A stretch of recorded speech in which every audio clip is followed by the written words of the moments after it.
అందరికీ నమస్కారం. నేను మీ కిరా కార్పేని. జగన్మోహన్ రెడ్డి ఇప్పుడే ప్రెస్ మీట్ పెట్టాడు. కరెక్ట్ గా 11 గంటలు పెట్టాడు. ఆయనకు వచ్చినటువంటి సంఖ్య అనుకుంటాను. ఈ రోజు కూడా 11కే పెట్టాడు. మనకు అనవసరం 11 సార్లు చెప్పుకోవడం కూడా మహా పాపం. అయితే ఏం మాట్లాడాడో ఒకసారి విందాం. ఈ మధ్యకాలంలో చంద్రబాబు నాయుడు గారికి ఒక అంశం మీద ప్రస్తావన వస్తే చాలు ఆయన బీపీ పెరుగుతాం. నారా చంద్రబాబు నాయుడు గారికి బీపీ పెరుగుతుందా లేదంటే గడ్డం పెరుగుతుందా? నువ్వు యాడ్ నుంచి చూస్తున్నావు, వెనక నుంచి చూస్తున్నావా లేదంటే దరిదాపుల్లో తిరుగుతున్నావా అర్థం కావడంలే. నిజంగా చెప్తున్నా, నారా చంద్రబాబు నాయుడు గారి దరిదాపుల్లో ఉన్నా వెనకున్నా ఎంతో కొంత బాగుపడి ఉండేవాడివి. నువ్వు సొంత చెల్లిని కన్నతల్లిని ఎలా చూసుకోవాలో నీకు తెలుసుండేది. బాబాని ఎంత గౌరవించి పక్కన పెట్టుకోవాలో నీకు తెలుసుండేది. ఈరోజు అసెంబ్లీకి ఎలా రావాలో నీకు తెలుసుండేది. రాజకీయం ఎలా చేయాలో ఆ దరిదాపుల్లో ఉంటే ఎంతో కొంత ఆయన గాలి తగిలే బాగుపడి ఉండేవాడు అని ఈరోజు నేను మనస్ఫూర్తిగా నువ్వు పెట్టిన 11 గంటల ప్రెస్ మీట్కి నేను ఇస్తున్నటువంటి జవాబు. పొరపాటున చంద్రబాబు నాయుడు గారికి ఎవరైనా కూడా నిద్రలో మావిగన్ అని అన్నారంటే చాలు, బహుశా గుండాకి చనిపోతారు. నారా చంద్రబాబు నాయుడు గారు నిద్రలో ఉంటే ఎవరైనా మావిగన్ అంటే ఆయన ఏమైపోతాడని చెప్తున్నాడు. ఈయన నీ బతుకు జడ. రాజకీయాల్లో ప్రత్యర్థులు ఉంటారు, అభ్యర్థులు ఉంటారు, పక్షం ఉంటుంది, ప్రతిపక్షం ఉంటుంది, రకరకాల పార్టీలు ఉంటాయి. మాట్లాడే పద్ధతి ఒకటి ఉంటుందిగా. మావే గన్, మీవే గన్లు, గంజాయిలు మీవే. కాబట్టి ఈ రోజు రోడ్డు మీద అడుక్కునే స్థితికి 11కు పడిపోయింది వైఎస్ఆర్సీపీ. గుండె ఆగిపోతుందా? ఎవరికి గుండె ఆగిపోతుంది? అసెంబ్లీకి రా అన్నా అంటే చాలు గుండె అయిపోయేది నీకు. సొంత చెల్లెలు ప్రెస్ మీట్ పెడితే చాలు గుండె అయిపోయేది నీకు. సొంత తల్లి సోషల్ మీడియాలో ప్రెస్ నోట్ వదిలితే చాలు గుండె అయిపోయేది నీకు. సునీత గారు కోటి మెట్లు ఎక్కి మా నాన్నకు న్యాయం చేయండి చాలు అంటే చాలు గుండె అయిపోయేది నీకు. అంతెందుకో ఎన్ని పెట్టుకున్నావు కదా, ఇన్ని సోషల్ మీడియాకి సంబంధించినటువంటి మైకులు, వాటి ముందు నువ్వు ప్రిపేర్ అయ్యి ఏదో రాసుకొని వచ్చావు కదా. అవి కాకుండా వీళ్ళల్లో నీ సోషల్ మీడియా, నీ పత్రిక, నీ ఛానల్ కాకుండా వాళ్ళు పొరపాటున ఏదైనా ఒక క్వశ్చన్ అడిగితే చాలు గుండె ఆగిపోయేది నీకు. గుండె ధైర్యం గురించి, గుండె నిబ్బరం గురించి నువ్వు మాట్లాడుతున్నావా? ఈరోజు నారా చంద్రబాబు నాయుడు గారు 76 సంవత్సరాల వయసులో అసెంబ్లీకి వస్తున్నారు, జనాల్లోకి వెళ్తున్నారు, సమస్యలు పరిష్కరిస్తున్నారు, ప్రజల పాలిట దేవుడు అయ్యాడు, 4 సార్లు ముఖ్యమంత్రి అయ్యాడు. ఆయన చూసి నువ్వు నేర్చుకోవాలా. గుండె నిబ్బరమైనా, గుండె ధైర్యమైనా పరామర్శల పేరుతో మందులోకి వెళ్ళి వాళ్ళు చనిపోతే వాళ్ళ చావుని శవరాజకీయం చేసింది నువ్వు. సొంత బాబాయి బాగోగులు చెబుతున్నాడని, రాజకీయానికి అడ్డుగా వస్తున్నాడని అతన్ని చంపించేసి అతని శవంతో రాజకీయాలు చేసింది నువ్వు. ఈరోజు శవాలు అంటే నువ్వు గుర్తుకొస్తున్నావు, సవాలు అంటే నారా చంద్రబాబు నాయుడు గుర్తుకొస్తున్నారు. సవాల్తో శవరాజకీయం చేసే నీకు ఎదుటి వాళ్ళ యొక్క ఉన్నత భావం గురించి, వాళ్ళ యొక్క ఉన్నత స్థాయి గురించి ఎలా తెలుస్తుంది? జగన్మోహన్ రెడ్డి ఇది చూడండి, మొహం చూడండి, మంచిగా ఈ పెట్టుకొని ఆ పక్కన చూస్తున్నాడు. నేను గొప్పగా మాట్లాడలా, భలే మాట్లాడలే నేనే అని ఇట్ట మాట్లాడే అన్నాను పోయి అన్ని వేసుకుంటూ తట్ట టాబ్లెట్లు వేసుకొని తటస్థ స్థాయికి దిగజారిపోయినావు. సరే జనండి. అంతగా ఆయనకు మావిగన్ అనే పేరు వింటే బీపీ పెరుగుతాం. ఎప్పుడన్నా మీరైనా పొరపాటున అనండి. నాకు తెలిసి మావిగన్ అని నువ్వు అనిన తర్వాత నిన్ను ఎలా ట్రోల్ చేశారో, జనాలు నిన్ను ఎంత దారుణంగా చూశారో, ప్రపంచ చరిత్రలో ఎన్ని రాష్ట్రాలు ఉన్నాయో తెలియదు కానీ అన్ని రాష్ట్రాల ముఖ్యమంత్రులు కూడా నీ అంత దిగజారిపోలే.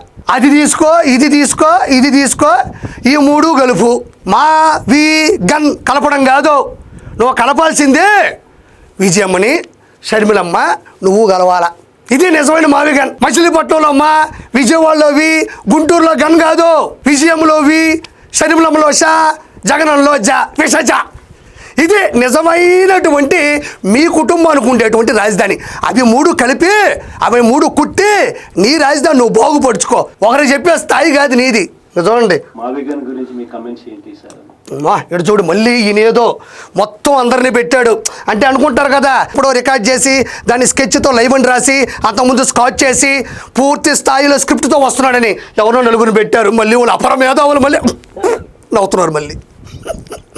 ఓకే, 4 టాబ్లెట్లు మీరు కూడా వేసుకోండి, ఏమనుకోబాకండి, మీకు నాకు శత్రుత్వం లేదు. గుండె ఆగిపోకపోతే అదృష్టం, మిమ్మల్ని తిట్టకపోతే వెంటనే మీ మీద బ్లాస్ట్ చేయకపోతే ఎందుకు ఆ నవ్వెందుకు? ఎందుకు అది ఏమైంది? ఏమైంది అంటున్నా. ఎందుకు అంత పొడి నవ్వెందుకు? అంత సైకోయిజం ఎందుకు? అంత శాడిజం ఎందుకు? ఏం కావాలి నీకు?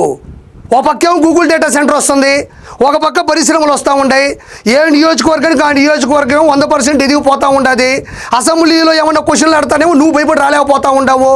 రానున్న రోజుల్లో ఇచ్చేటువంటి 263 సీట్లలో 250 కొట్టేస్తానే భయంగా ఉంది. ఏం కావాలి నీకు? రాష్ట్రానికి ఫ్యూచర్లో కూడా రాష్ట్రానికి రాజధాని లేకుండా చేస్తా ఉన్నాడు. అంటే మళ్ళీ సెక్రటేరియట్, మళ్ళీ అసెంబ్లీ, మళ్ళీ హైకోర్టు, మళ్ళీ వాటి పేరుతోనే కొత్తగా బిల్డింగ్లు కడతానంటున్నాడు. పర్మనెంట్ సెక్రటేరియట్ అని కొత్త నామకరణం చేసి 2019కు ముందు నారా చంద్రబాబు నాయుడు గారు అప్పుడు మనకున్నటువంటి ఆర్థిక బడ్జెట్ లో మనం తెలంగాణ నుంచి ఇక్కడి నుంచి వెళ్ళిపోయిన తర్వాత చిల్లి గవ్వ లేకుండా సంచులు ఖాళీ చేసుకొని ఒక్క రూపాయి కూడా లేకుండా సొంత కుటుంబాన్ని ఏర్పరచుకునేటువంటి పరిస్థితి. ఆయన ఆర్థిక వనరుల్ని ఆర్థిక అభివృద్ధిని ముందుకు తీసుకొచ్చి ఉన్నంతలోనే ఉన్నత స్థాయిలో టెంపరీగా అసెంబ్లీ కావచ్చు, సెక్రటరియట్ కావచ్చు, మిగతా వాటన్నిటినీ కూడా పరిపాలనా దిశగా అడ్మినిస్ట్రేషన్ కోసం ఏర్పాటు చేయడం జరిగింది. ఆ తర్వాత నువ్వు వచ్చిన తర్వాత అన్నిటికీ దిక్కు తాడేపల్లి ప్యాలెస్ అయింది. అసెంబ్లీలా, సెక్రటరియట్లా, ఎలాంటి చర్చల్లా అన్నిటికీ తాడేపల్లె ఏకైక దశ అయింది. నువ్వు వాటిని అభివృద్ధి చెయ్యకపోగా 3 రాజధానులని చెప్పి 3 ముక్కల ఆట ఆడి ఒక్క ఇటుకు కూడా పేర్చలేదు. మళ్ళీ మహానుభావుడు వచ్చిన తర్వాత ఏం చెయ్యాలి? నువ్వు అభివృద్ధి చేసే ఉంటే, వాటిని నెలకొల్పే ఉంటే ఆయన చేయాల్సిన అవసరం లేదు. మరి ఇప్పుడు ఆయన వచ్చిన తర్వాత మళ్ళీ ఆయన అభివృద్ధి దిశగా వీటన్నిటినీ కూడా పర్మనెంట్ అసెంబ్లీ, సెక్రటరియట్, మిగతా వాటన్నిటినీ కూడా ఆయన నిర్మించుకుంటూ ముందుకు వస్తున్నాడు. సెక్రటరియట్ గురించి, అసెంబ్లీ గురించి దిక్కుమాలిన నీ పార్టీకి ఏం తెలుస్తుంది? ఏ రోజైనా మనం అసెంబ్లీకి వచ్చి స్పీకర్ ముందు కూర్చొని మాట్లాడితే కదా అసెంబ్లీ గురించి తెలుస్తుంది. ఏ రోజున సెక్రటరియట్కి వెళ్ళి అడ్మినిస్ట్రేషన్ చేస్తే కదా సెక్రటరియట్ విలువ తెలుస్తుంది. వీటన్నిటి గురించి నీలాంటి మూర్ఖుడికి, నీలాంటి తెలివి లేని వాడికి, బాబాయ్ చావును అడ్డుగా పెట్టుకుని ఎదిగిన వాడికి ఈ విలువలు ఏం చేస్తాయని నేను మనస్ఫూర్తిగా అడుగుతున్నా. పార్లమెంటులో చట్టరీత్యా అమరావతి ఆంధ్ర రాష్ట్రానికి పర్మనెంట్ రాజధానిని కూడా బిల్లు ప్రవేశపెట్టి ఆమోదం కూడా అయింది. మళ్ళీ రాజధాని లేదంటావేంది? నీకు పొర్ర లేదు, నీకు తెలివి లేదు, నీకు ప్రతిపక్ష హోదా లేదు, అంతేగాని ఆంధ్రప్రదేశ్ పర్మనెంట్ రాజధాని లేదంటావేంది నువ్వు? కాబట్టి నువ్వు ఆలోచించాలని చెప్తుండా. ఇంకోసారి విందాం. సీరియస్ క్వశ్చన్ చేస్తా ఉన్నా. ఎవరిదయ్యా గొడ్డలి పార్టీ? ఎవరిదయ్యా గన్ కల్చర్? ఎవరిదయ్యా హత్య రాజకీయాలు?